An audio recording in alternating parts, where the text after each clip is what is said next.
I really want to thank everybody for their commitment, first of all in 2015, because we're in a great position moving forward to 2016. We've already started preparation, I suppose, since last August in terms of Donna Varasa. The flags scheme has been there at schools, and it's been quite remarkable, I think, the feedback we've got from schools.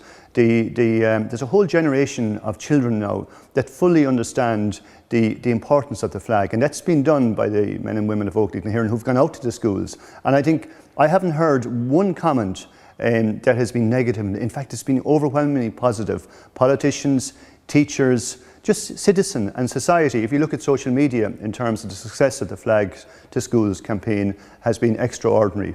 So it's left us in a good position in terms as we move into the year of the centenary of the 1916 Rising. I think we have a huge opportunity to define and to reinforce the importance of Oakleigh Nahearn. When all is said and done, Oakleigh Nahearn is part of the fabric of our state. And through the centenary programme, I think there's a huge opportunity for society to see the strength and the value of Oakleigh Nahearn as that key foundation in terms of our sovereignty, upholding our sovereign rights. It will start obviously on the 1st of January with the flag raising, and thereafter there are over 40 major programmes and centenary events where Oakleigh Nahearn will be front and centre. So I'm looking forward with all the members of Oakleigh Nahearn to driving ahead in 2016 and showing society the significance and the robustness of Oakleigh Nahearn as a key institution of this state. 2015 has been hugely successful in terms of the commitment to service from the men and women of Oakleigh Nahearn. I think it's been remarkable. Just recently, I suppose, in the last number of weeks, we've seen the agility and the ability of the service to turn and actually deliver large numbers, thousands of personnel to support the local authorities in dealing with the flooding. We've continued our commitment in terms of peace support operations at a very high level in 16 missions in 15 countries and 1 sea. And we've also shown our ability in terms of aid to the civil power, in particular on the EOD side, the Emergency Air Ambulance Service, and commitments throughout in terms of security of vital installations. I think few people understand and appreciate that Ireland has a jurisdiction which is almost 3 times the size of Germany. And every day, men and women of Oakleigh Nahearn, our soldiers, our sailors and our aircrew are securing vital installations. They're patrolling our airspace and they're patrolling our maritime. And that goes to the heart of sovereignty and upholding our sovereign rights. The Defence Forces, Oakleigh Nahearn, is a key part of our security architecture. In fact, when all is said and done, you could say it's the bedrock in which our sovereignty and sovereign rights are upheld, and it provides the framework for a civil society. Well, I suppose across the board, whether it be emergency aeromedical service, air ambulance, whether it be the vast number of EOD call-outs we had, almost 140, the almost 1,000 maritime patrol days, over 1,000 boardings, they all count up to the services that we delivered in aid to civil power or aid to civil authority, or basically just doing our duty. On the training front, it's been quite remarkable.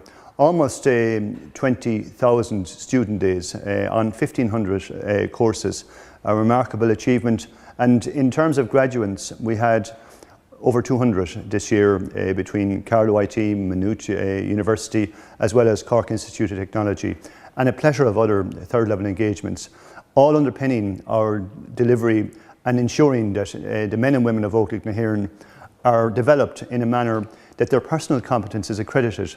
Level 6 for junior NCO, level 7 for our degree level for senior NCOs, degree level at officer level, and opportunities for masters, and also looking at work-based professional PhDs.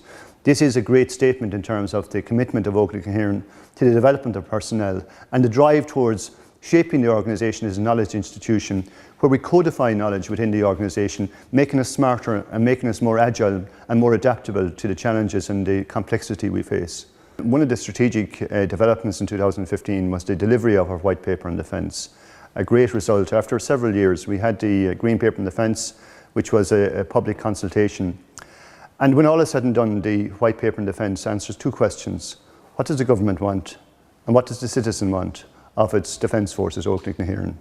And I think the outcome is really positive. It's a full cross-government support in terms of policy objectives.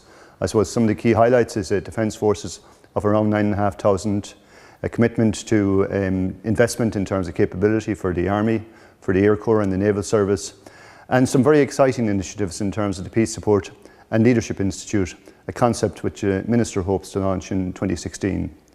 It gives us, I suppose, a roadmap for the next 10 years It'll be reviewed every 3 years, and the implementation plan is being worked on as we speak between myself and the Secretary General for presentation to the Minister. So I think it puts us in a good position. It also points towards an increase in investment for the Defence Forces, which shows the commitment from government, from the centre, in terms of the importance of defence and security for the state. I'd like to wish all the members of Oakland-Nahearn a happy Christmas and a peaceful New Year. I'd also like to extend my best wishes to our families.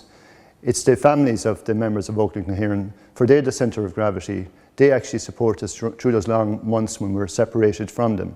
So I wish a happy Christmas and a peaceful New Year to the families of the men and women of Oakland-Nahearn.